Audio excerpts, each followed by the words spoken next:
May I start? Yes, yes, of course. Thank you.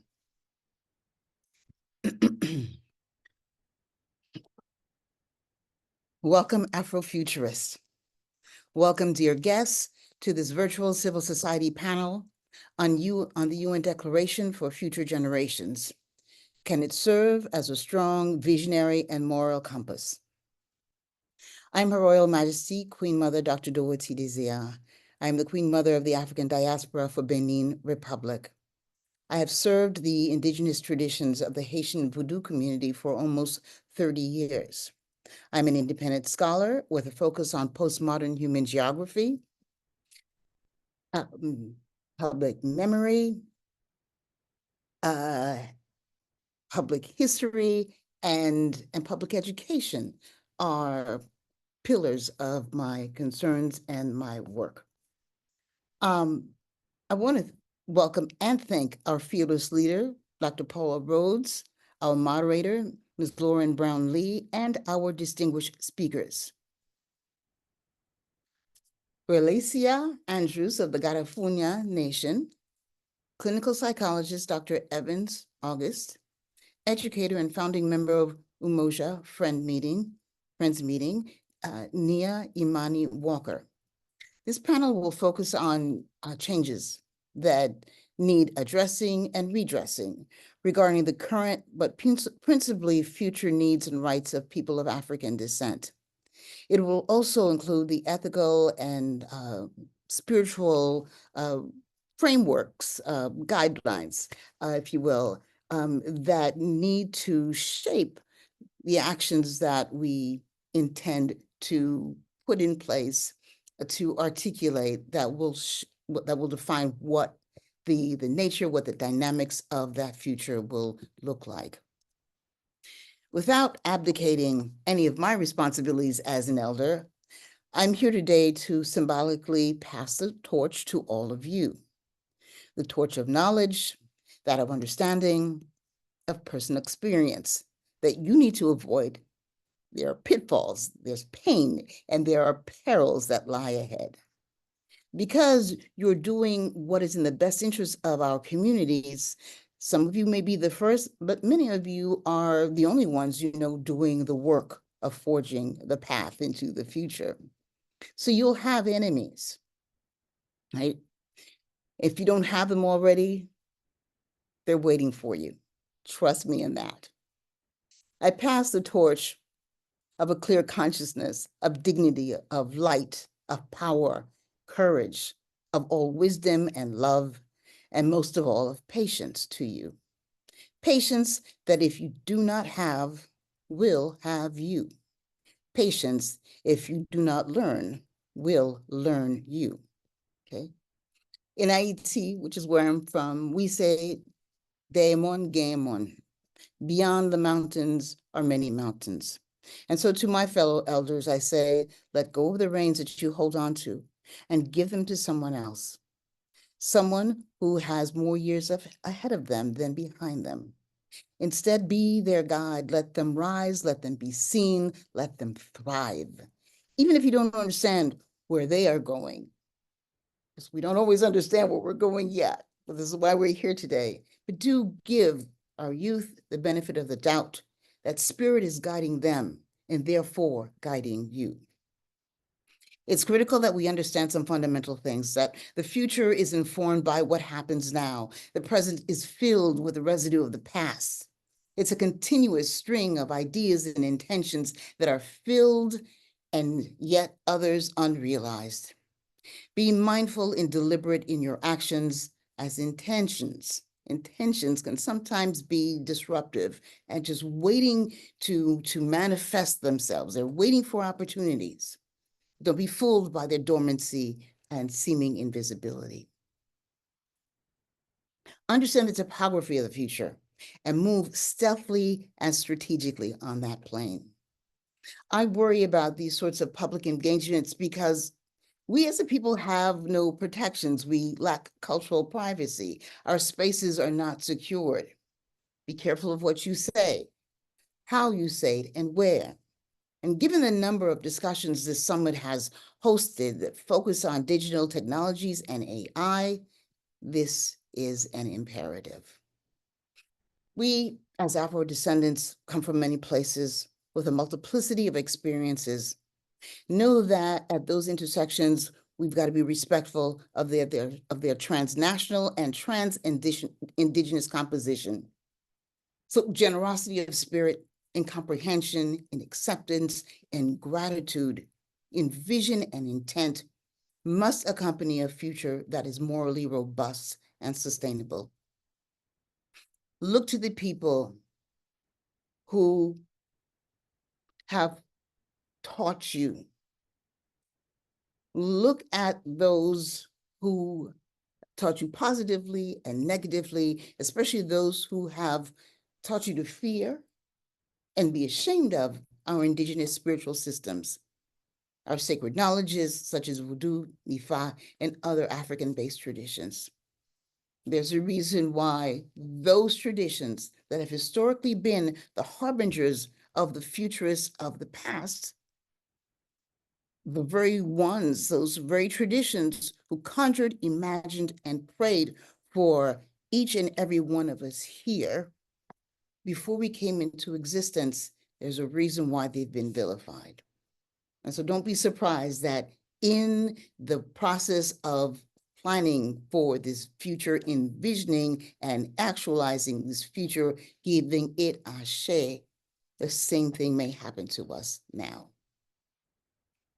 At the intersections that I spoke of, you will find languages that you do not know.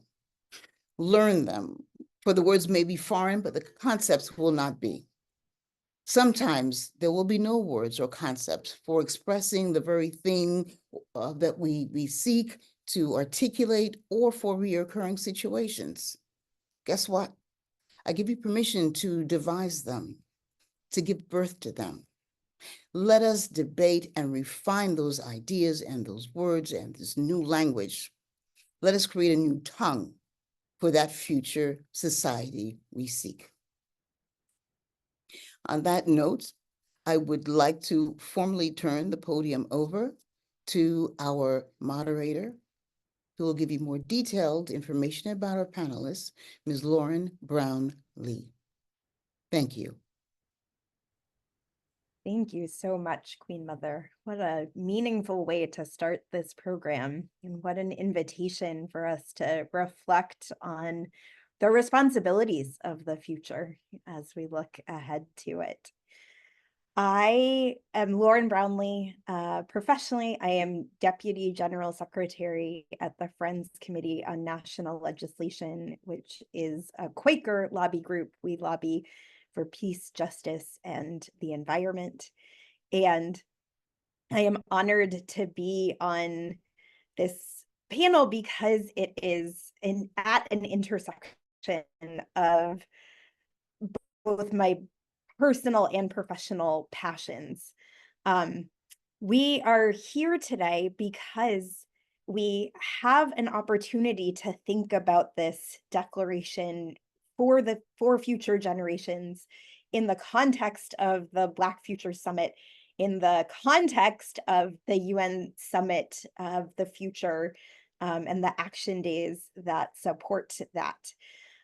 So just to give that context more fully, the United Nations General Assembly is holding next week the Summit of the Future, to produce an intergovernmentally negotiated, action-oriented pact for the future with chapters on sustainable development and financing for development, international peace and security, science, technology, and innovation, and digital cooperation, youth and future generations, and transforming global governance. And alongside that, the summit is producing a global digital compact and a declaration on future generations, which is what we are focused on today. The Summit of Future Action Days, which this weekend is, and this Afro4UN's Black Future Summit is a part of that, are designed to generate additional opportunities for engagement of all actors, all stakeholders in this work of reimagining the future. And as the UN said, these stakeholders have all played a key role in shaping the Pact for the Future and its annexes, and the annexes which include the Declaration on Future Generations and will be critical to implementation. So the voices that we have in this discussion, the panelists and the participants who are watching on it and are encouraged to ask questions and share their reflections in the chat as well. All of that is an important part of this work of imagining a future that is more reflective of the world that we all deserve. A little bit more on this declaration on future generations. As the UN says, the idea of such a declaration is not new, and indeed we have made countless commitments to take future generations into account, dating back to the UN Charter. The time to turn these promises into concrete reality has come. The UN General Secretary, in his report, Our Common Agenda, invited member states and other stakeholders to consider specific steps to account for the interests of future generations in national and global decision-making, and to consolidate these efforts into a declaration on future generations. Doing so is an important step in keeping the promise of the declaration on the commemoration of the 75th anniversary of the United Nations, in which the heads of state committed to work together with partners to strengthen coordination and global governance for the common future of present and coming generations. Our conversation today has a specific part in that because we are thinking about how African principles and values play into how we imagine this future, how we can use the past to imagine the future that we deserve, the interconnectedness of our world, the importance of learning from our past, and how we can all work to become greater stewards of our communities using what we know from African principles and philosophies and values, both stewards of our communities and of the environment, and both locally and globally. So two grounding principles that we will be holding in this time together are the principles of Sankofa, the idea of going back and retrieving in order to move forward, and Ubuntu, I am because you are, that interconnectedness. And then we will also be thinking more concretely about the ideas of self-determination, reparatory or retrospective justice, food security and sovereignty, mental health and intergenerational trauma, and education and culture.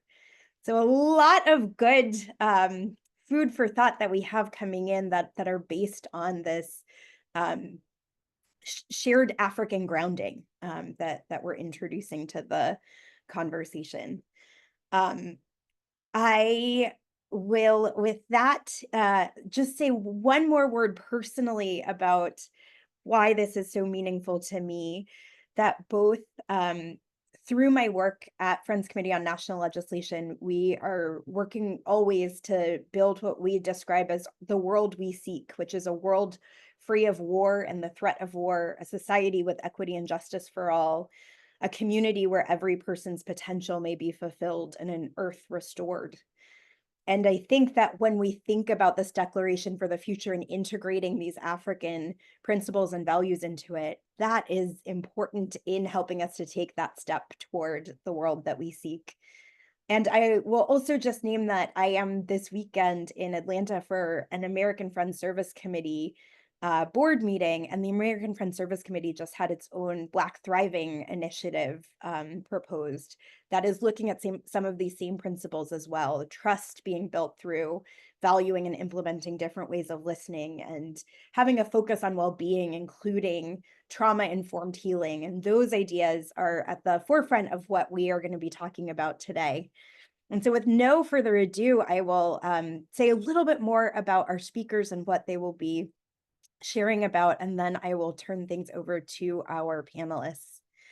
So Relicia Andrews from the Garifuna Nation will address self-determination, reparations, and food security, and how language in the draft declaration could help or hinder the Garifuna Nation's current and future work.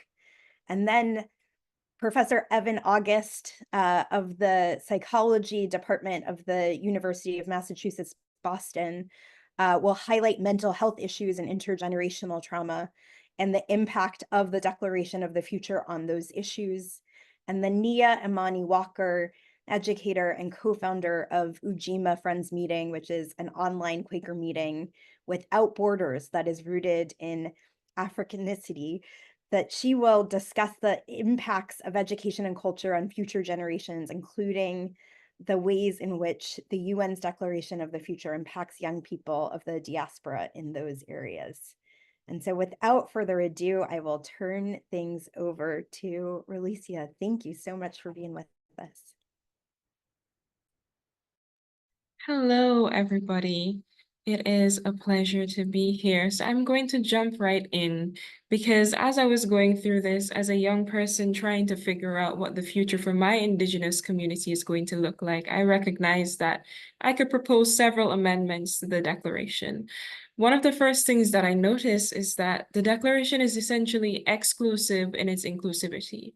There's an overall lack of specific recognition, and this absence of explicit mention of how Indigenous communities are currently affected and intensive mitigation plans means that Garinagu rights may not be prioritized in policies influenced by the Declaration, which can potentially sideline our specific needs and claims.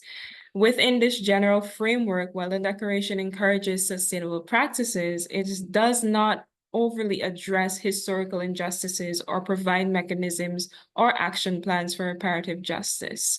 The Declaration's broad principles may face difficulties in translation into local actions, particularly in regions where governance structures are weak, which is the case within many Garifuna communities. Additionally, there is this case of collectivism versus individualism.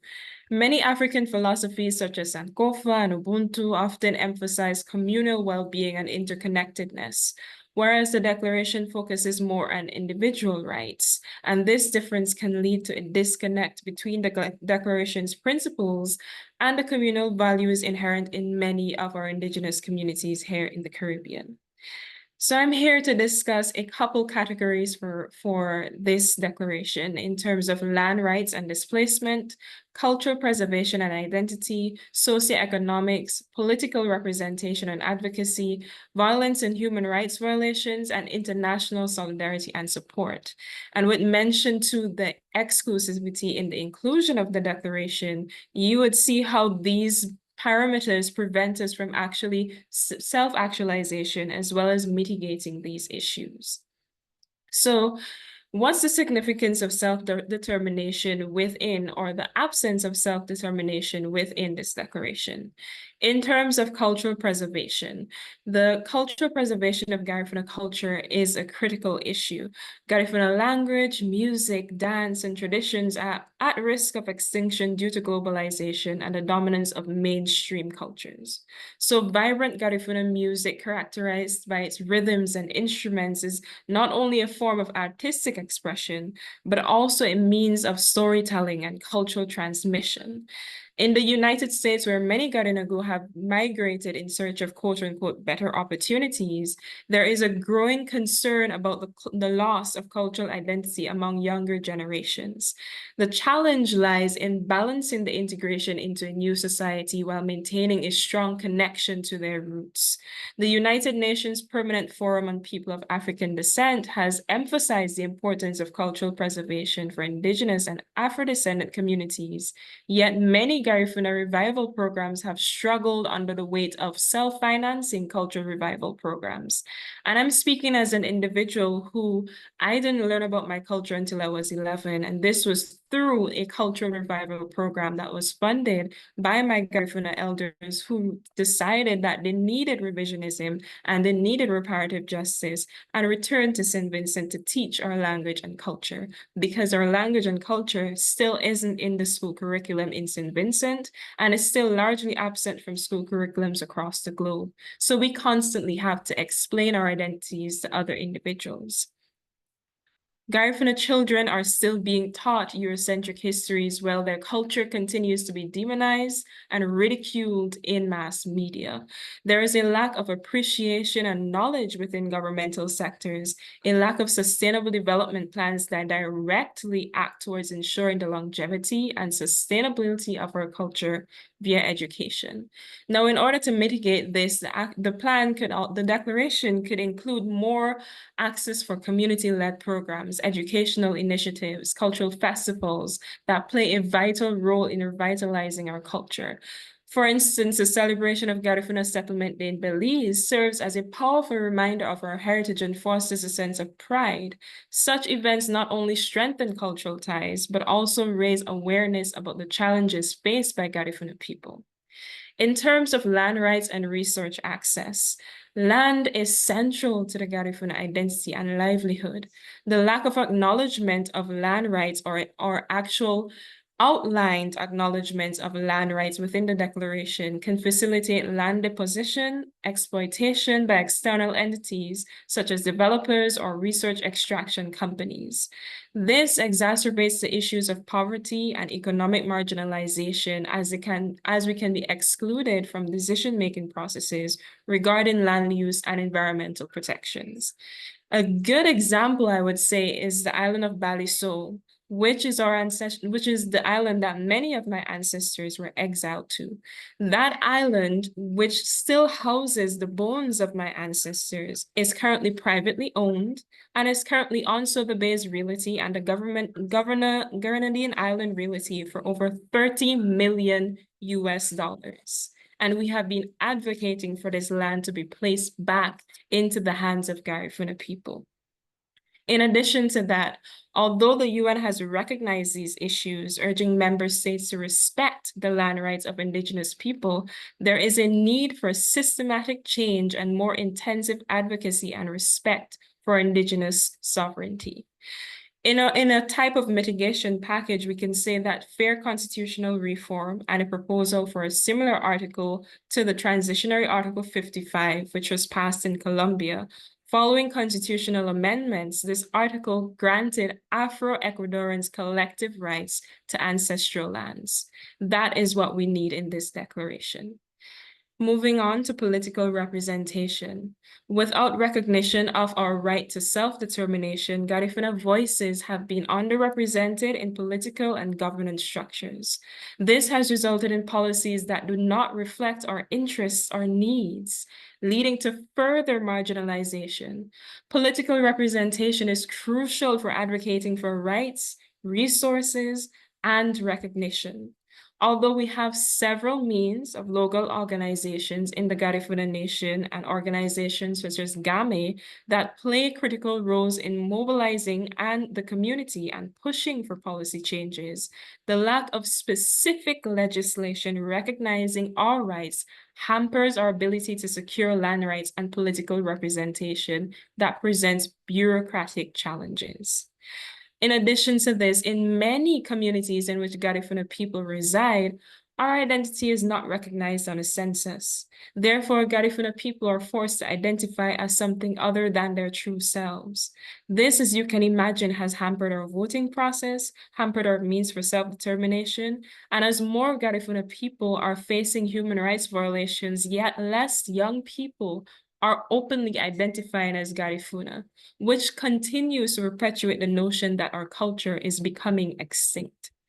In order to mitigate this, I would say that advocacy efforts aimed at increasing visibility of Garinagu in political spheres are essential for addressing our concerns and ensuring that our voices are heard. Grassroots organizations and international allies have been working tirelessly to amplify our demands for inclusion and political process, emphasizing the importance of self-determination and the right to participate in decisions that affect our lives. We can start this by actually having the Garifuna identity listed on the census. One of the reasons why we lack political representation is because in the regions in which we reside, the option Garifuna is not presented on any form of self-identifying ethnic data. In terms of health and social services, marginalized communities often face disparities in health and social services. The lack of recognition can impede access to culturally appropriate healthcare and social programs tailored to specific needs of the Garifuna community. And when I mention specific needs, I mean needs that blend our appreciation for ancestral ritual and spiritual practices and our appreciation for more modern medical practices. This can lead to poorer health outcomes and increased vulnerability. In terms of socioeconomic challenges, these socioeconomic forms of marginalization is pervasive for Garifuna people.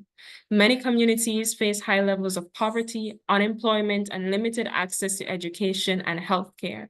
In countries like Honduras and Guatemala, systematic inequalities have disproportionately affected Garifuna people. The lack of economic opportunities often forces individuals to migrate in search of better livelihoods, further fragmenting communities and eroding cultural ties. A notable case study is in Belize. While Garinagu have made strides in political representation, economic opportunities remain limited. The tourism industry, which could provide jobs and income, often fails to benefit local communities adequately.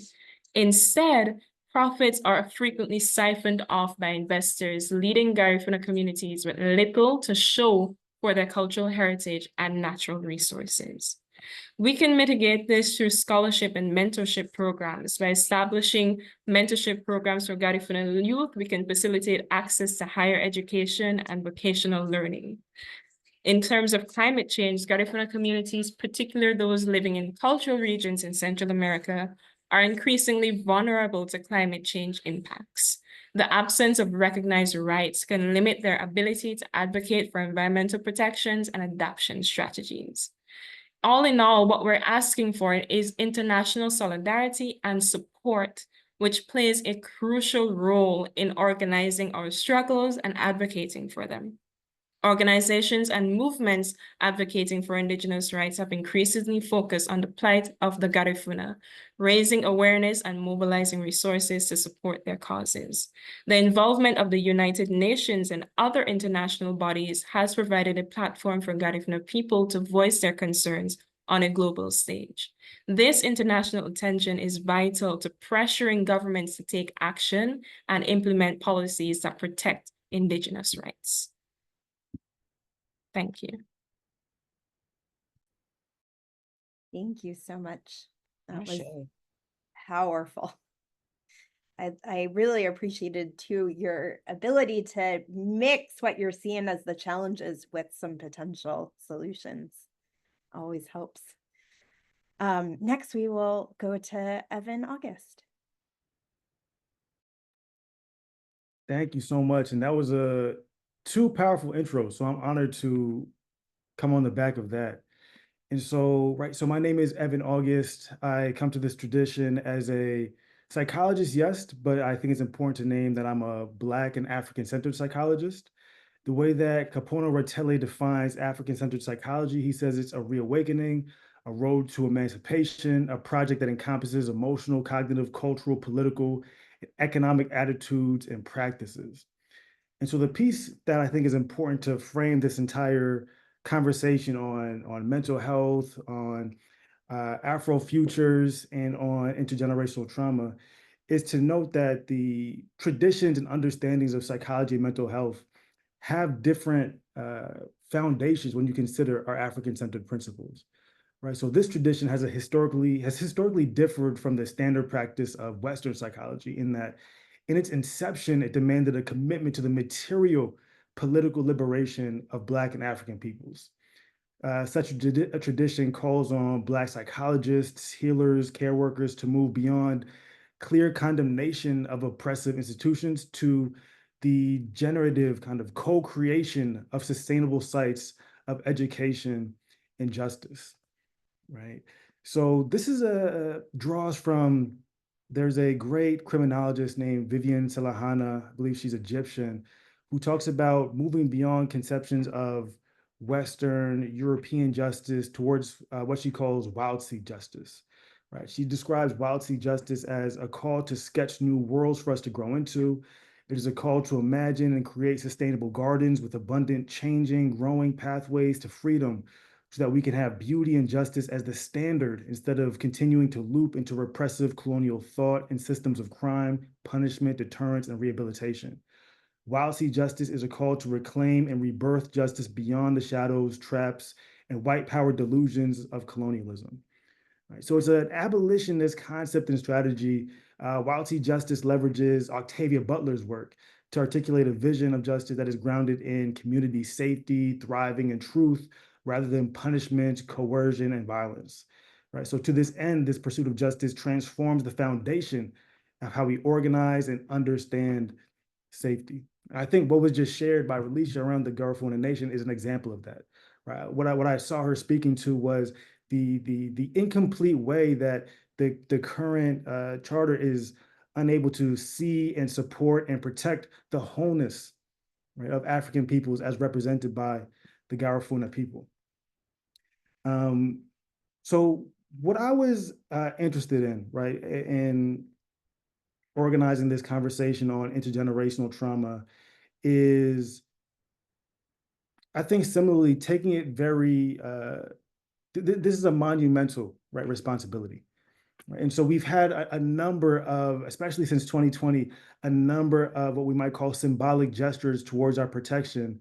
And what a Black liberatory praxis asks us to do is to make these things serious, right? That we have to materially make these institutional and structural shifts because the fate of our worlds, right, is at stake.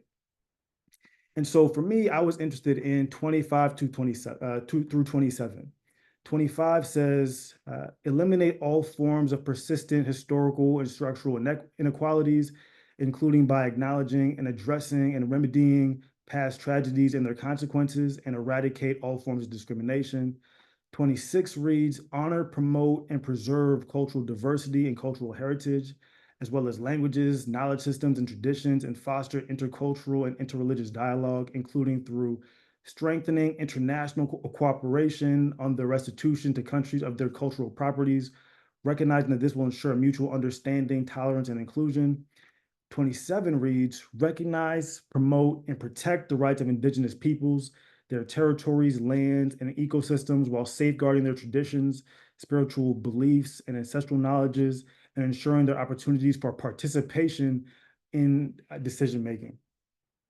So I anchor this all because there's a very real urgency with which we come to this conversation, right? For a lot of us, we've given numerous presentations, written articles on the very near, if not genocidal harm that has been done to Black and African peoples, and not just Black and African peoples, but Indigenous peoples, right, throughout this world. This is, again, written in a post-2020 context where a number of our professional associations, formal state governments have admitted to such, right? And despite this formal acknowledgement, and this is why I really want to anchor us in the seriousness of what Relisha shared, right? A lot of these practices have continued to calcify, right? And so for a lot of us, we're forced to make sure that we're intentional in our pushing. When we talk about, right, the idea of Sankofa, when we talk about our ideas around Vodou, these aren't simply artifacts that we want to honor. These are truly the paths towards, right, sustainable futures. They're the paths towards our survival as a people and a planet in a very real way. And so as a forensic psychologist, I want us to take this very seriously. Right? There's a reason that the good people over at the Open Lunar Society are able to craft new ways of understanding lunar civilizations, right? They sit back, they get quite a bit of funding to talk about what a society should look like on the moon. There's a reason that can exist. At the same time, we have our young people protesting Stop Cop City, defending the forest, and in Atlanta, Georgia, being charged with a RICO charge. For people who are familiar with, we got a Facebook Meta thing popping up. For people who are familiar with, right, the RICO charge that was created for the mob. When you read the court documents, the type of consciousness they're talking about is mutual aid, right? Communalism, right? Those ideas of solidarity and justice birthed from the Black radical tradition, and that's what they're criminalizing. Right? There's a reason why the Uhuru Three recently received federal charges for acts of conspiracy. And all these are consciousness that are rooted in our African traditions. So we have to be clear, these aren't just symbolic gestures. If we truly want to take seriously the act, right, of leaning into our ancestral ways of being, we have to also recognize that these are ways of knowing and being and advocating that are being criminalized and erased, right? There's active violence being done against these. What I want to note is I'm an assistant professor of psychology at UMass Boston. For the last year, we've engaged in a research project on intergenerational trauma among Haitian people.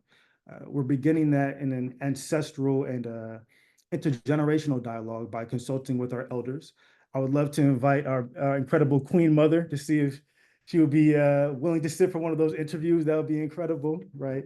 And so what we're doing is sitting with our elders to understand more fully how they've seen and observed his history to have shaped the Haitian people over time. And it's one of these things where it extends beyond some of the conceptions and models of intergenerational trauma that have emerged from Holocaust survivors, extends and is particular and unique to some of the models of historical trauma that have emerged from the Lakota peoples. People might be more familiar with historical trauma from Marie Yellow Horse Braveheart.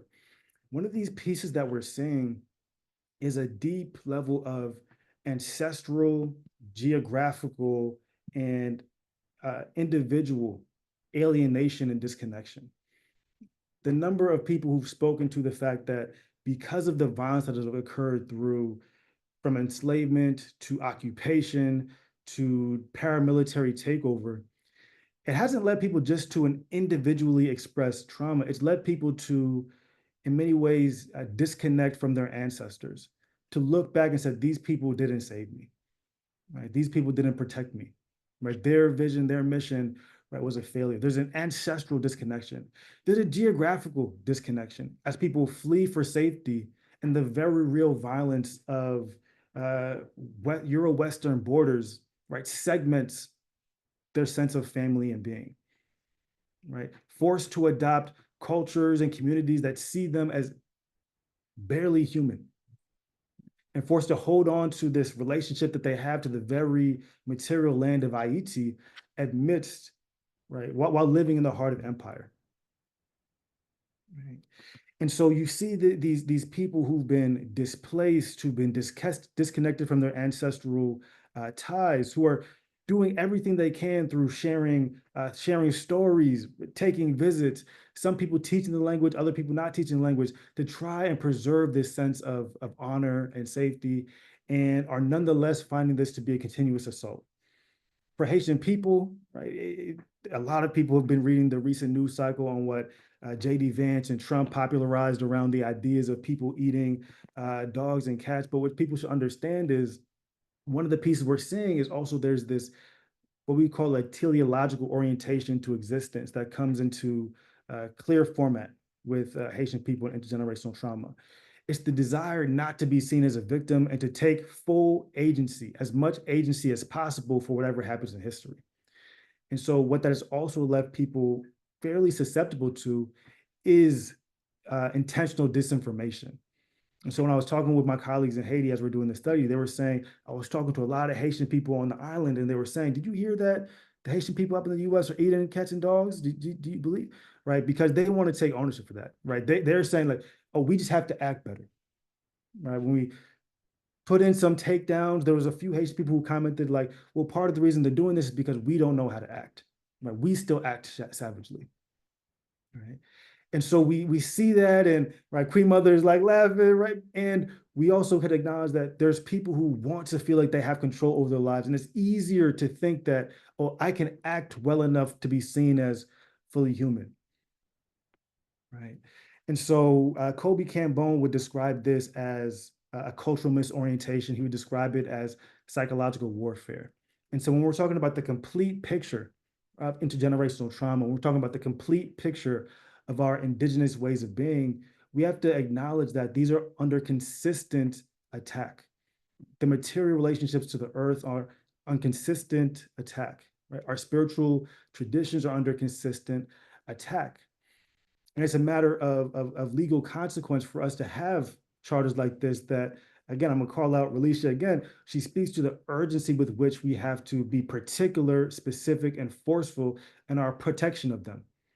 Because otherwise we see the pathway that we're going down. The last piece I want to name is when we're talking about healing from intergenerational trauma, what that requires. I'm going to quote Cedric Robinson. Cedric Robinson was a great political scientist. He said, "The first forms of struggle in the Black radical tradition, however, were not structured by a critique of Western society, but from a rejection of European slavery and a revulsion of racism in its totality. Even then, the more fundamental impulse of Black resistance was the preservation of a particular social and historical consciousness rather than the revolutionary transformation of feudal or merchant capitalist Europe." Right? He's speaking very specifically there. It's not about reforming a particular society, it's about holding true to our political, ancestral, and African consciousness. The next thing I want to name, this comes from Thomas Insel, right? He's the former director of the National Institutes of Mental Health. He said, "I spent 13 years at NIMH really pushing on the neuroscience and genetics of mental disorders. And when I look back on that, I realized that while I think I succeeded in getting lots of really cool papers published by cool scientists at fairly large costs, I think 20 billion, I don't think we moved the needle in reducing suicide, reducing hospitalization, improving recovery for the tens of millions of people who have mental illness." So again, he's being clear.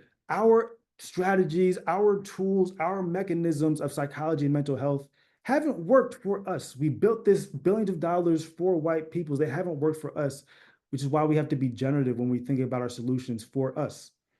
All right. Linda James Myers, she says, "The way the African-centered system is structured, we are one with the source of all thing good. The extent to which we entertain the dominant Eurocentric conceptual system at best, aspects of that truth will be fragmented in our experience. The choice of conceptual system is ours. Power is the ability to define reality." So when we think about our healing practices, right, we at the Association of Black Psychologists, we have our own African-centered healing circle program. We're supporting a lot of other African-centered healing circle programs that have been researched and demonstrated to support our specific needs, our psycho, spiritual, and political needs in building back from this intergenerational harm. We have to lean in forcefully to our traditions. And again, to the point that the good sister Relisha made, we have to be strongly defensive, right, and protective of these traditions as well. Thank you. Beautiful. Thank you. I think it's so powerful that both of you talked about how in so many ways we have the solutions that we need. We just need the space to live into them. I think that's an important theme that is emerging. Thank you so much, Dr. August. And next we will hear from Nia. Amani Walker. Thank you. Peace and love, family. I'm going to set my timer so that I do not go too long. I've been an educator for formally for about 10 years and informally in my community since childhood. But I'm appreciative of the speakers that came before me because there were so many points that directed themselves to the education of culture, the cultural education that is necessary, and the systems that we, need to be a part of establishing. So as I was reading through the Declaration for Future Generations, Some of the questions that came up that it feels like we needed to identify are what is culture and what is the role of education? Culture is the essence of our humanity and the identity of our people, of the African diaspora, and that based on the Declaration of Human Rights, that all humans have the right to cultural education, and that education is culturally rooted, reflected, and celebrated and passed on through the education systems. Culture, like Sister Relicia mentioned, is the music, the art, the food, the history, the reflection of spiritual beliefs,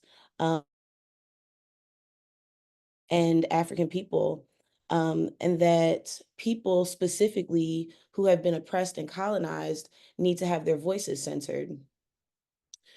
Culture is connected to the land and connected to the resources that that land has to offer, and the struggles that that land and the people of that community are experiencing. And so the role of education is specifically that education is a tool, one that can be used to construct or destroy a people. Free government free government provided public education should be historically situated, culturally rooted, culturally relevant, and communally responsive. The role of education is to be able to offer a safe haven for students of all ages, from infancy into adulthood and parenthood, to express their culture and see that their community needs are assuaged by the education system. In short, education should center student and community voices. And as Paulo Freire says in The Pedagogy of the Oppressed, that education should empower students and address challenges, in their community. Thus, we must raise critical thinkers and servant leaders. We have to prepare our students to be a part of all sectors, from political and cultural and historical literacy and history keeping, from science and technology to agriculture and conservation, the development and the development of our people's culture, and the historical reference, that so that we're creating new content that does tie in our cultural identity. Education is a tool that should combat violence and extreme poverty and hunger, and to create a more unified experience across our African diaspora. It should develop and use ideas and learn from intellectual leaders from one's own history, being the people of colonized education, that new technologies are used in ways that are culturally restorative and responsive. Education must place equal value on the formal and degreed education, as well as technical education and experiential education. So we need to have a place for parents and families and elders and activists and artists and leaders and oral historians and griots and culture keepers and poets and writers, that they need to have a role in our education systems, because this is how identity and culture shows up in academic systems. Peter Morrell, in the book African-Centered Pedagogy, talks about identity practices that should be related to the students, despite race and gender, and of course in the idea of African-centered people, nationality, intergenerational or geographic location, making meaning, and the practice of inquiry. So when we talk about how to collect data and how to ask questions, that those things are a part of the education system that we have to be able to translate for children, so that they, and youth in general, so that they can ask the questions and gather the data, so that data is more accurate and applicable to our situations all over the world. So in the document, the Declaration for Future Generations, I think that there's so many imperative ideas on environmental and cultural restoration and justice, but I do notice that in order for these ideals to be implemented, that there needs to be a clearly outlined way for education to be utilized and protected and provided under the laws of the many countries that have African-centered people and African people of the African diaspora.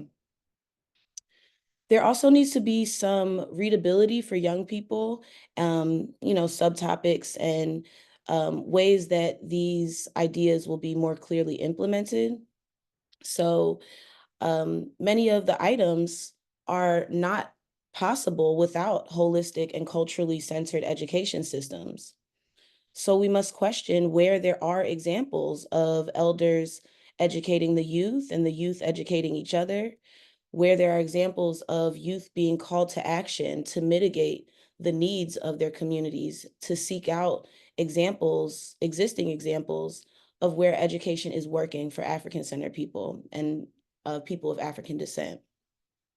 I was a part of developing the Impatapo curriculum, which consists of peace building, peacekeeping, peacemaking, and peace extending through African-centered Quaker community center, Ujima Friends Peace Center, before the development of our monthly meeting.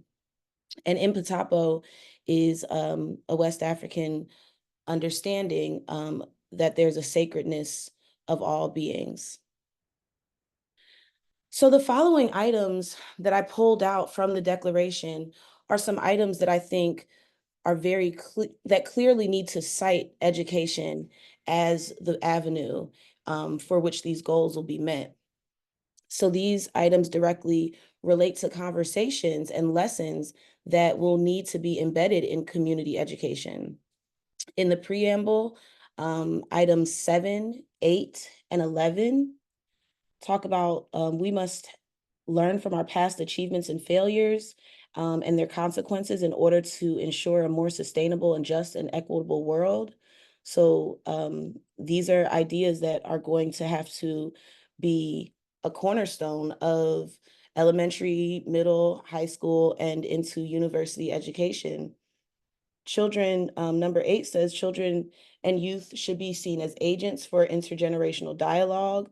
And so again, being able to bring our community members and our elders into the classroom and be able to develop curriculum that centers the voices of our people, and being able to be a part of the decision-making process that safeguards the needs for future generations. And 11 talks about committing to building a strong and more effective multilateral system. And I think, being able to say what is effective is going to be what youth determine as effective change and how to make those changes. In the guiding principles, what stood out to me was 15 to 17 and number 20. So some things that stood out, this intergenerational and international solidarity and dialogue and cultural or social cohesion. These are things that would have to be taught to children from about themselves, their own nations and their neighboring nations, and international dependency. 16 talks about a clean and healthy, sustainable environment where humanity lives in harmony with nature. So talking about what science lessons and standards are being taught and how science should respond to the needs of our communities all over the world. And so in the guiding, like I said, guiding principles. So in the commitments, 25, 26, and 27 also really reference how to be politically involved and how acknowledging, addressing, and remedying past tragedies and their consequences to eradicate all forms of discrimination. Again, these are ways that we need to be using the education system as a tool to change minds and to reinforce the actions of our governments. And 33 seemed to be the only item that really stood out and talked about education, being physical education, promote opportunities for lifelong learning, both technical and vocational training. So these are items that we need to, again, be able to put equal emphasis on, both degreed and experiential education. So as I close, I think, again, it's important to make sure that when we're developing, so in the actions, it talks about developing and collecting data. And in my experience, when youth are asking the questions and collecting data, that is when cultural communities are able to receive questioning and respond more honestly. And so as youth are being called to action, to collect data, to develop plan, to emphasize and learn new skills relating to their environment and their cultural needs, that's when the data is more useful and insightful. So in closing, this document has to be able to find and protect cultural educations that center Sankofa, like the Impatapo curriculum, like the curriculum of Sankofa Freedom Academy Charter School, like schools of Imani School in Gambia, just to name a few, as I'm sure there are many different lesser known education systems that are working. And that we have to make sure that this document clearly implements and protects public school, and that the document itself is accessible and reflective of cultural literacies and competencies. So education must be clearly cited as an avenue for these many ideas to be actualized. Thank you. Thank you so much. As someone who spent my career in education as well, up until a couple of years ago, everything you're saying rings so true about how education is at the center of all that we do moving forward, and incorporates all of the ideas that we've heard earlier about what needs to be centered and how we do that in a way that is authentic to the world that we want to build. I'm going to ask a first question as I invite all participants to think about if you have either a question or a reflection that you would like to share in the chat. We really would like this to be interactive. So I would encourage people to think about something you would like to follow up on. But the first question that I would like to ask to all of the panelists, based on hearing from all of you, is I wonder if you think that there is a tension between saying I thought that your focus on Sankofa Nia was really, interesting, that both that you think that is so important, and you're recognizing where that shows up in the preamble, that it is not just you're saying it's important, but that's reflected in the document now itself. And it made me think about, are there ways that we are saying, here are some African principles that should be integrated into the document? Is there a tension between that? And I think the other thing that I heard really strongly throughout all of the panelists was the importance of recognizing indigenous wisdom in all of its forms. And so it might be African wisdom for the African diaspora, but is it other wisdom for other indigenous and diaspora communities? So I think, is there a tension there or not between saying, here are the African principles that we think should be integrated in, versus what we really think is most important is that all peoples get to determine what their guiding cultural philosophies are that are integrated you know, in the ways that these show up tangibly. So I would invite anyone to start, and then all of you to share if you have any thoughts about that. I would say that the philosophies are there. They're just not being actively integrated into the declaration. So I think of this declaration like it's a pacifier. It staves off the hunger and it stops you from crying, but it doesn't really do anything.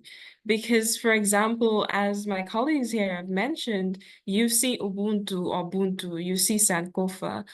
And number 15, for example, caught my attention, and because I had too many notes to condense into one thing. But number 15, when it says the promotion of intergenerational solidarity as well as intergenerational dialogue and social cohesion is an indispensable part of the foundation for the prosperity of future generations, and in regard, the role of families as contributors to sustainable development must be recognized. Number 15 alone both has aspects of Sankofa and Ubuntu. But what I think is missing is the familial aspect inherent in a lot of African diasporic religions. So say, for example, in Santeria, we have the concept of when you're crowned, you say Omo Oya, child of Oya. You say Omo Shango, child of Shango. You say Iya in reference to a priestess, mother. You say Baba in reference to a priest, father. In the Garifuna community, it's also similar. You have in the wider Caribbean region, the term auntie and uncle. You don't know that person, but it's an elder who you see and you respect. So we have these aspects within our everyday lives, but what is missing is somebody to implement actively and recognize the inclusivity and the familial ties within our ancestral and spiritual systems and within our quest for sustainability and sovereignty. And that's what I think is missing. The heart is missing from this declaration. I could pop in too. And first off, just to both of y'all again, incredible, incredible. So I'm honored to be on this with y'all. Y'all crushing it. It is incredible. And I think there's two pieces I'm thinking to your question. So one kind of I think threads the two pieces right about right whether we're talking about indigeneity like broadly for everybody versus African specifically. And I think it's John M. Beatty who talks about one of the essential properties of African spiritual systems is like their locality and their intimacy. Right, I'm in relationship to this land in particular, like the ancestors who stewarded these places, like these communities, these families, right? As well as some that I might come and introduce to right new distinct peoples, right? There's an intimacy there. And so that's why there are some African centered scholars who talks about almost like Africanness as the most essential aspects of indigeneity, right? So it threads parts of that in some ways. And I think the piece that I was sitting with is you also have a lot of African spiritualities that intentionally and politically, like they know anti-blackness, right? Like Haitian Vodou knows anti-blackness. Like Jean-Jacques Dessalines is a Loa because of how he was able to liberate peoples from anti-black social structures. And so to the point about the pacifier, right? All these notes do a right. Shout out to negritude, exactly, right? Um, uh, I don't see the full recognition that there are concerted, consistent, enduring efforts to destabilize and erase the very principles that we're talking about, right? And so, what are like the material ways that we're talking about protection in all these various forms? I don't see that really laid out because we know we've had generations, and we're talking about intergenerational solidarity, generations of people who've been slaughtered and slain trying to advance these principles as ways of organizing society. Thank you.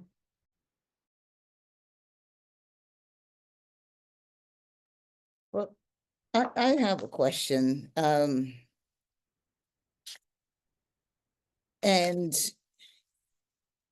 it concerns item 17 on the promotion of responsible ethical use of science, technology, innovation, etc. I'd like to know, what are all of you willing to do politically and otherwise to challenge this construct.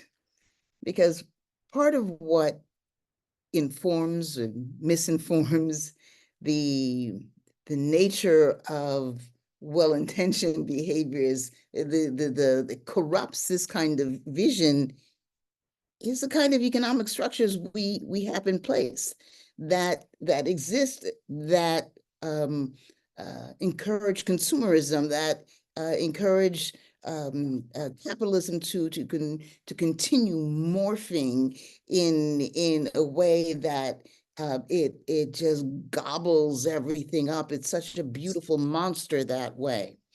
What are all of you willing to do?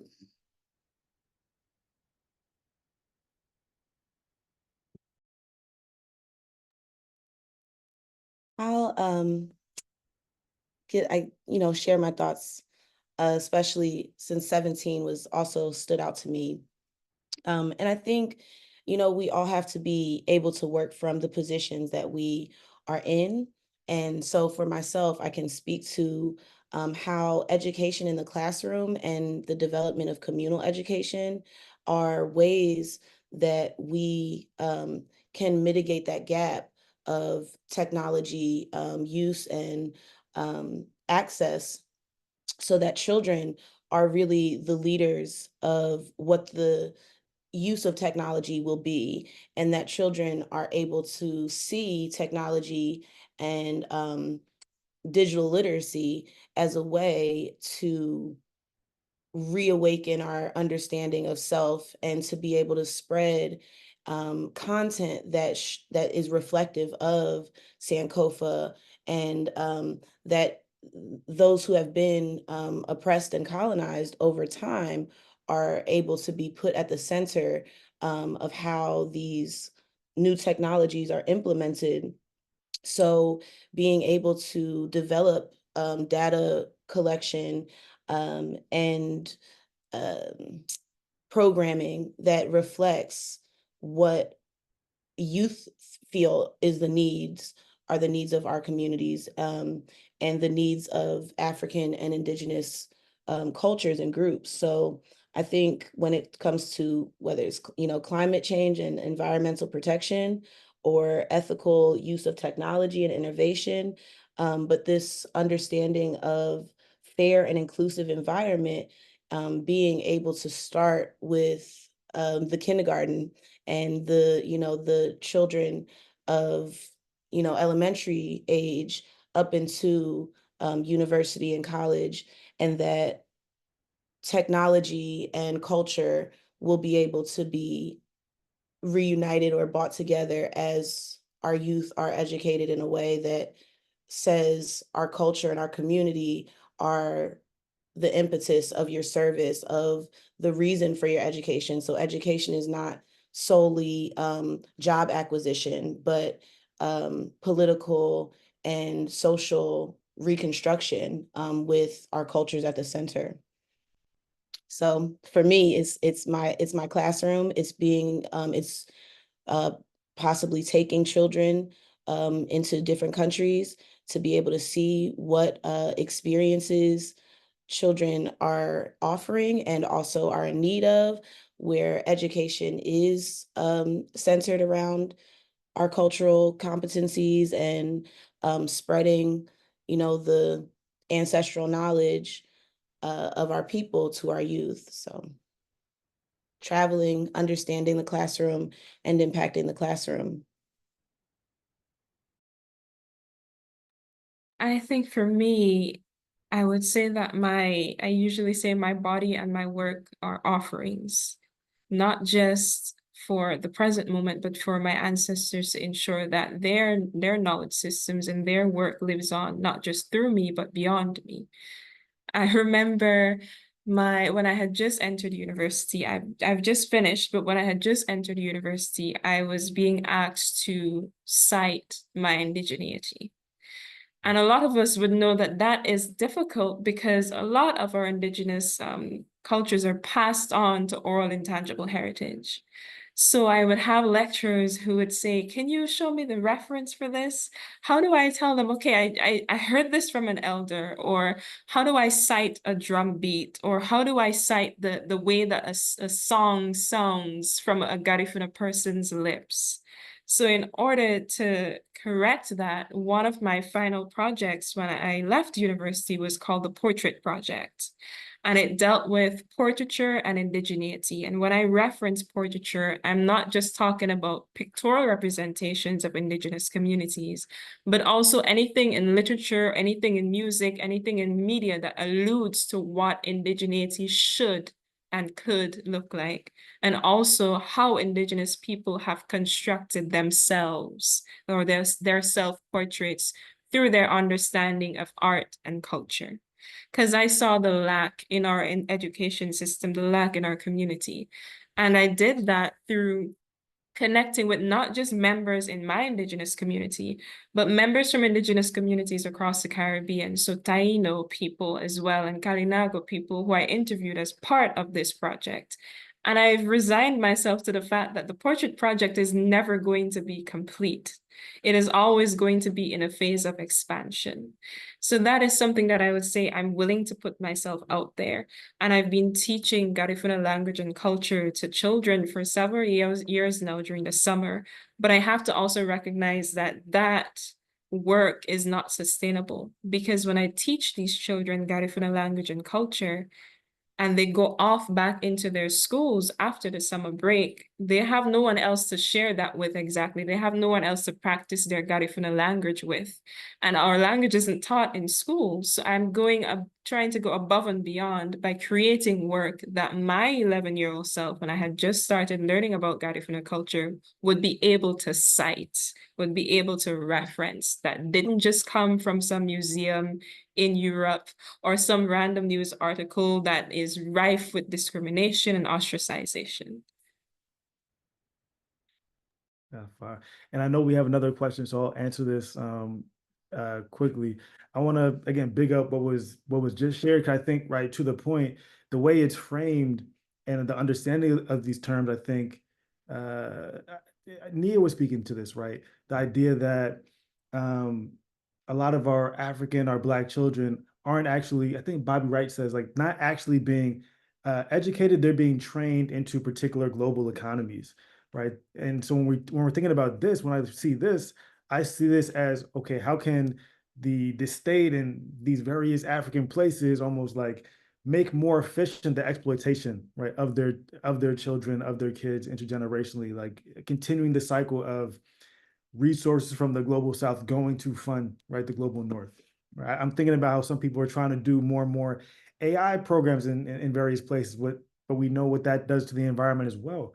And so threading, I think some of what Relicia had shared, when we do our healing circles, that's one of the types of consciousness that we try to anchor people in, right? Shelley Harrell talks about African-centered psychology as opposed to being biopsychosocial. She calls it eco-psycho-spiritual, so that there's a direct connection that people generate over time in their exposure to these spaces, in the relationship to the earth, right, to nature, to spirit, to ancestor. Right? And so what this does, I think, empowers us to, I think, transform. And as we transform some of these terms, I think we should make sure it's explicit. But what do we mean when we say technology, right? So I think everything that was just shared around education, indigenous practice, that's technology. That's the refinement, the continuation of spiritual and social and psychological technology. But that should be explicit, because we know when they're typing this out, they're thinking about, oh, how can we get people doing more AI and all these, right? We ought to be specific with what we're thinking about. And I'm going to echo this as well. So part of what I do is research. Part of what I do is forensic practice. And part of this, again, means, right, defense. I see the ethical use. So how can we ensure that as people are trying to ethically protect their social, psychological, spiritual technologies, they're not pathologized and criminalized. Right? So part of what we do at the lab is we develop what we call African-centered forensic instruments that can be used in trials to defend that type of consciousness, to make sure that those people don't get erased to whether it be an institution, a prison, that's some of what we've got going on too. So, yeah. Thank you for the. Oh, yes. Thank you for answering my question. I also say, I feel like I've found my children. Thank you. Adrian, I see you have a hand up.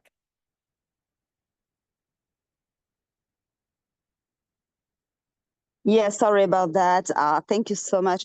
In fact, I'm sorry because I always have to enter a password on my phone, that delay. I am from Senegal. Bonjour, ceux qui parlent français de Haïti.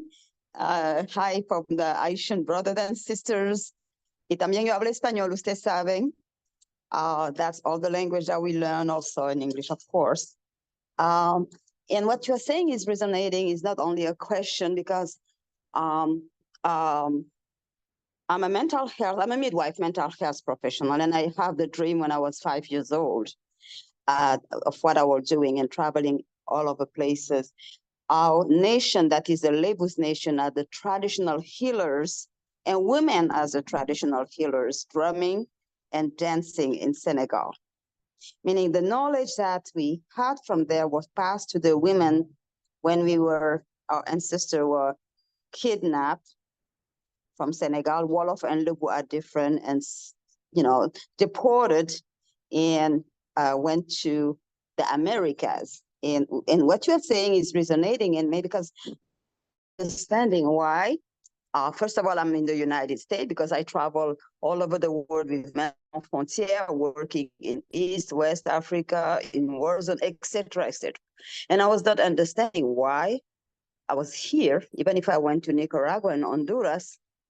What was the reason? And you are saying things that are resonating to us. Unfortunately, in Africa, because of colonization, for example, our new government is saying that children have to learn English at school, rather than talking about the traditional language, rather than talking about your cultures, the Garifunas culture that we need.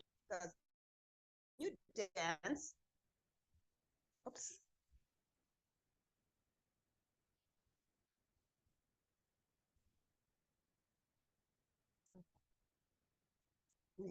How can we reconnect?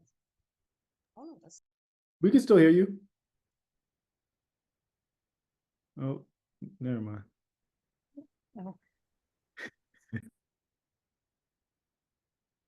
It's I like we can't might have hear. lost Adrian entirely. I Um, did lose her, but I did want to mention just in terms of I appreciate, maybe this is her coming back.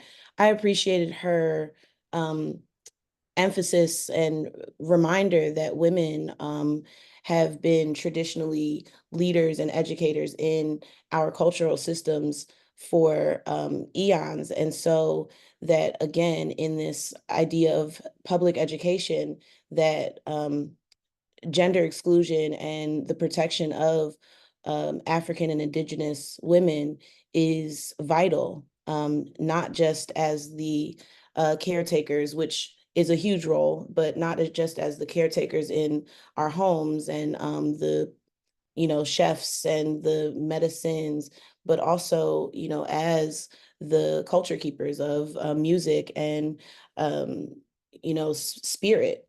And so that education has to be able to protect women and girls so that our culture is able to be protected and passed on.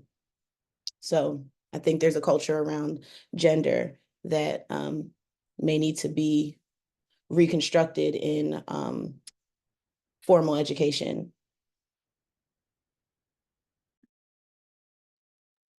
Yes, may I share? yes. Hear me? Yes, my name is Lina. I was born in Honduras. The Different Queen, that's my nickname in Facebook if you look for me. One of the things that I would like to say is about the declaration. I went into the action part, right?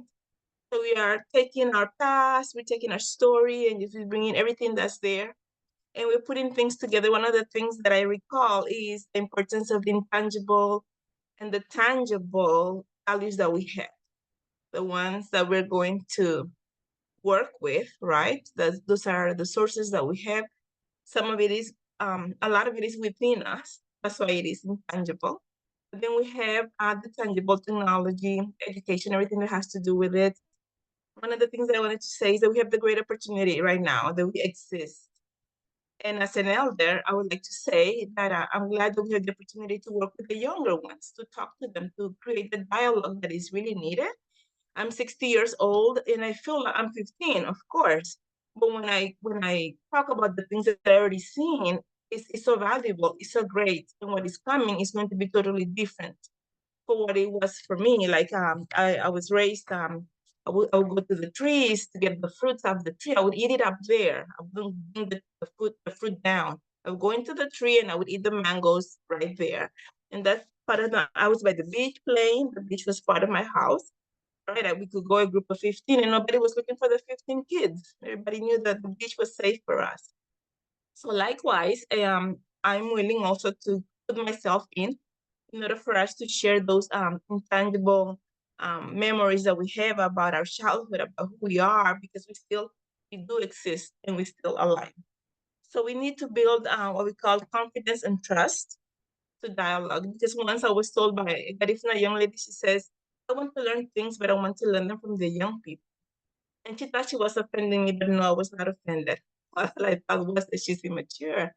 But there's so much that we could learn from each other, how we were raised, right? The things that we took from mom and the things that we learned from grandma and from our community. So we exist. So we're going to go into the intangible things that we've lived and the tangible things that we have now. We're going to put something together that our youth will go to. They will know where to go to for what they need to prepare for their future. Thank you for the participation. Thank you. Anyone want to reflect anything on that? Oh, Nia, it looked like you were unmuting. Did you want to? No, I just ashe and asheo as we let it be said and let it be done, and let our ancestors hear that we are collaborating and that we are working into the future together. Thank you. I wanted to combine one question that is in the chat and one question that we had talked about a little before the panel. And the question in the chat is about the promotion of our libraries and museums as a way of preserving our knowledge against misinformation. But then there's also this question about self-determination as something that is missing from the declaration. And so I just would say with both of those potential gaps of things that are not as explicitly named, what's your reflection on both what the impact of those gaps could be? Do you think there are other parts of the declaration that will still support those important ideals and being lived into?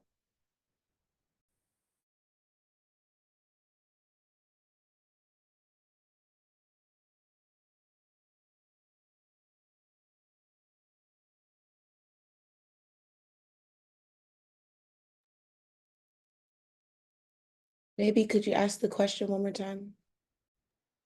Yes. So for both the question about in the declaration, it doesn't talk about self-determination in a explicit way as something in the declaration. And similarly, it talks about culture, but it doesn't talk about some of the mechanisms of culture. And so do you think that there will be a gap in implementation from that lack of specificity in those two areas?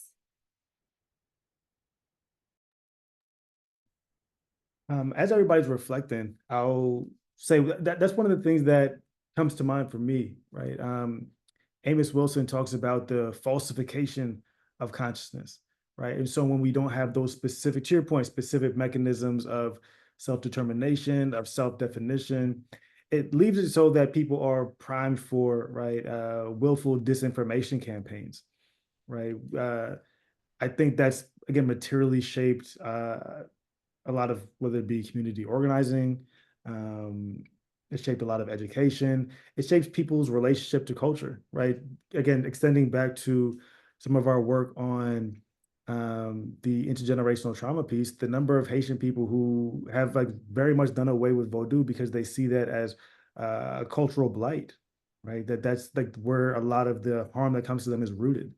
And that is intentional disinformation, right? That if you look at it as a matter of US policy, you could go to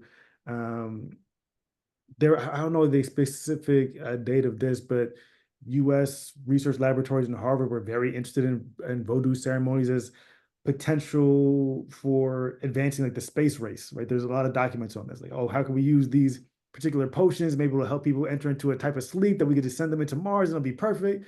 When they figured out it didn't work like that, boom, we right back to right US occupation campaign, we're burning the drums and we're killing, right? So it's prime for those type of disinformation campaigns. To the point of self-determination, I think that's where the museums actually help a lot too, right? It's a way of ancestral honoring, right? So I think all these pieces, I think it speaks to what, again, like Release had named, ways that we can institutionalize, right, our ways of being.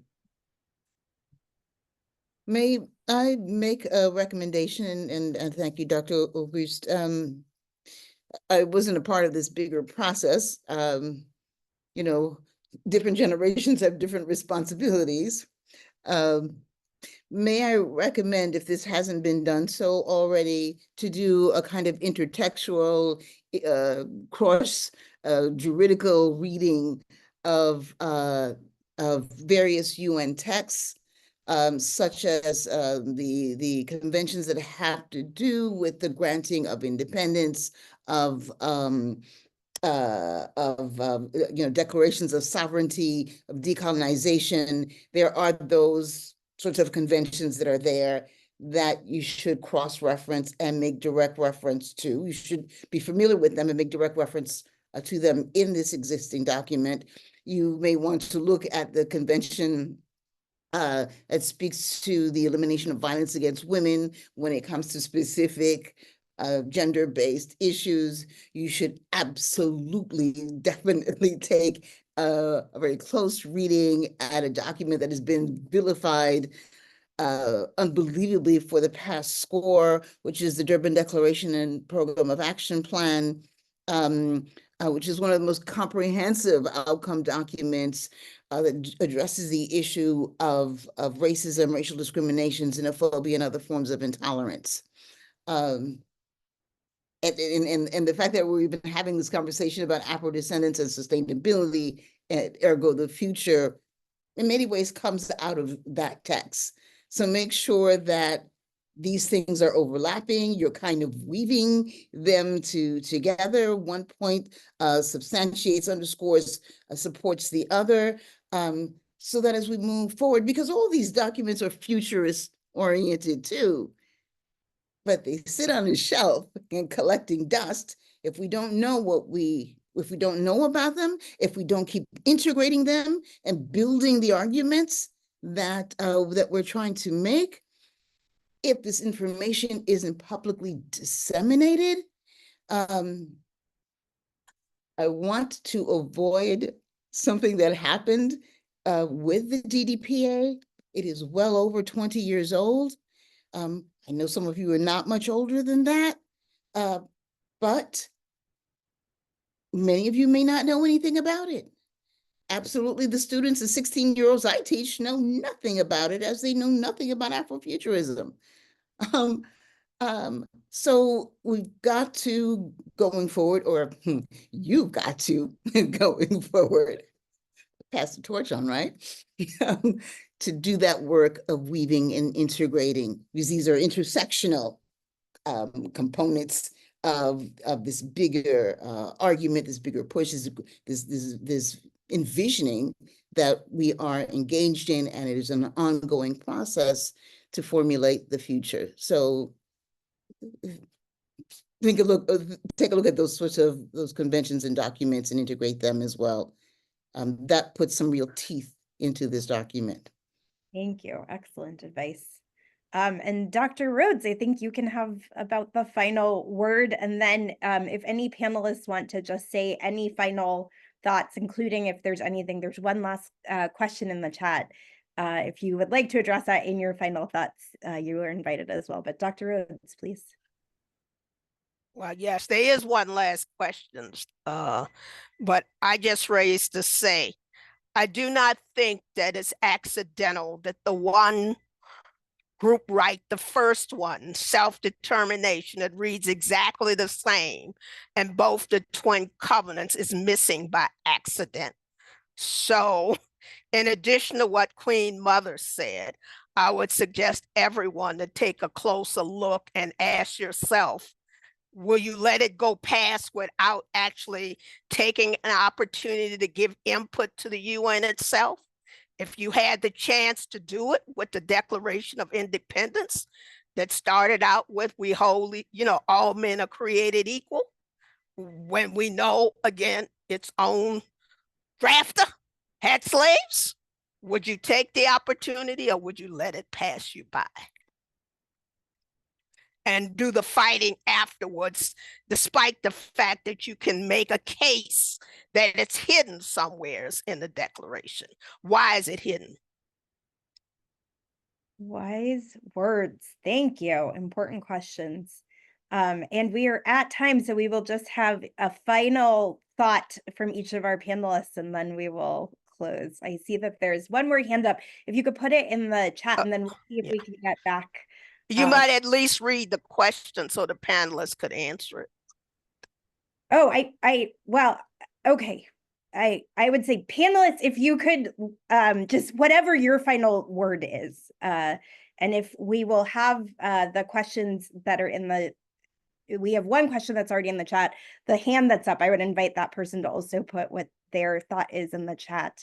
And then we will close with these final words, either integrating these questions or whatever you are called to say as your final word. And we will, if we have unanswered questions, we will try to get back to people. So if we could go in the order perhaps of the original panelists speaking. So we'll start with Alicia. I would say that we're recognizing a trend here. For example, Maximilian C. Forte speaks about a trope of anti-indigeneity and erasure, not just within Indigenous communities, but within Black communities as a whole. Ronaldo Walcott speaks about this concept of a long emancipation and the fact that emancipation goes beyond the parameters of the legal parameters. And it's not just, as Bob Marley say, as you would say, an emancipation of the mind, but emancipation of the spirit, emancipation of the being, emancipation of religion. Kimberly Crenshaw speaks about this concept of intersectionality and the need to use these social constructs, poverty, sexism, racism, to understand gendered violence, to understand gender in Indigenous communities, to understand gender in African diasporic feminisms. And within that, we are seeing a theme that we have to advocate for ourselves more consistently and more openly. This panel shouldn't just be you sit here, you speak, and then you forget about it after. This panel should be the beginning to your long emancipation, to figure out how best you can carve out your pathway to ensure that this panel goes above and beyond. This UN declaration was essentially something to encourage us to wake up, and with reference to the question in the comment section and how we can merge our cultures together. This is one of the beginnings to that in terms of merging our cultures. We just have to learn how to use these aspects to our advantage, how to use technology through immersive workshops, through Ubuntu, and traveling to different regions to understand how Africanity and Africanisms are perceived there beyond our Caribbean or US or African continental understandings of what racism, xenophobia, and anti-indigeneity might look and be like. So with that being said, I'm urging not just myself, not just my fellow panelists, but also the viewers to see a more holistic view to your concept of long emancipation, to your concept of erasure and anti-indigeneity, to your concept of a gender crisis, as Dean Eugene Barreto would say as well, to move forward beyond the screens and the books, and to move forward beyond what is enclosed within the museum doors, because the museums don't belong to us. It is our job to create them. Thank you. Yeah, that was bars. That was beautiful. I loved every second of that.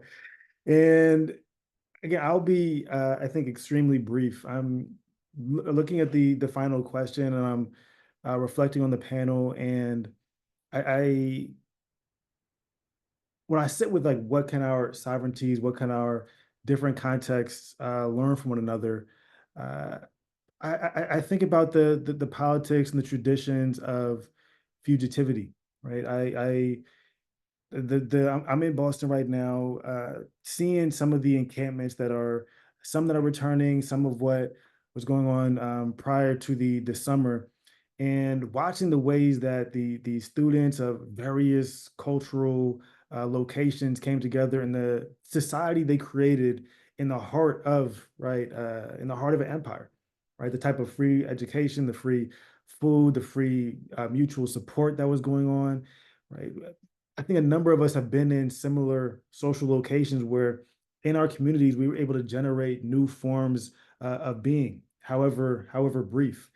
And I think about the mission that Relicia just laid out as right. That's our charge, right? Is how can we enable the generations that are to come to truly unlock our future, right? I'm not when I look at the document, I'm not thinking about the mechanisms that we can use to like refine the United Nations. How can we more optimize these distinct national contexts? I'm thinking about how can we refine our politics and our possibilities so that we can exist after.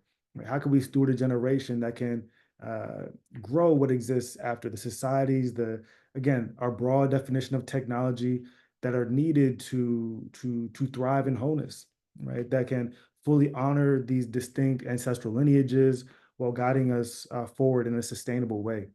So I think to the point that's been made by Queen Mother, especially when we dig deep, when we really do this work, when we examine these documents, but also when we examine one another, our politics, our histories, I think this is a very achievable goal. It's not going to be easy, but I think it's a very achievable thing.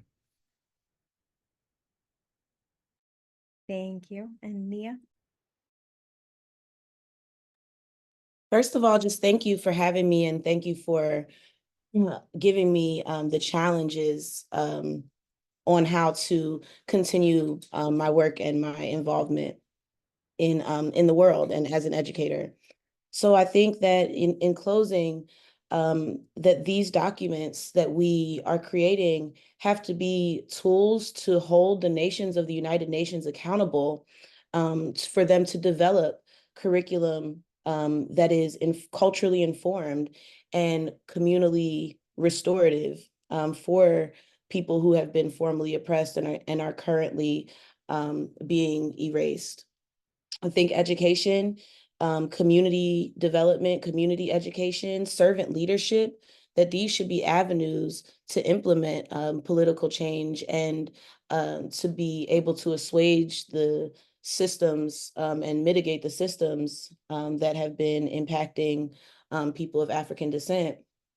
And that, again, that education is a tool for liberation of the mind, of the body, of the spirit, and of those who have been formerly silenced, that our voice is strong and that our voice is necessary in the development of what the future is.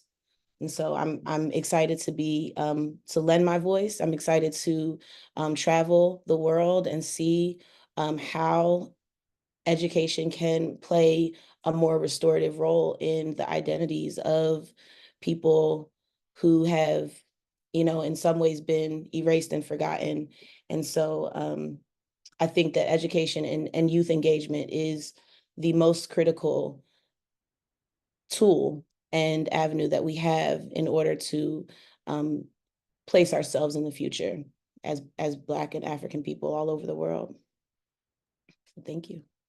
Thank you so much to all of you. And I think ending on that note of the youth is so important as we think about the future, and what it is that we are hoping to bring into the future.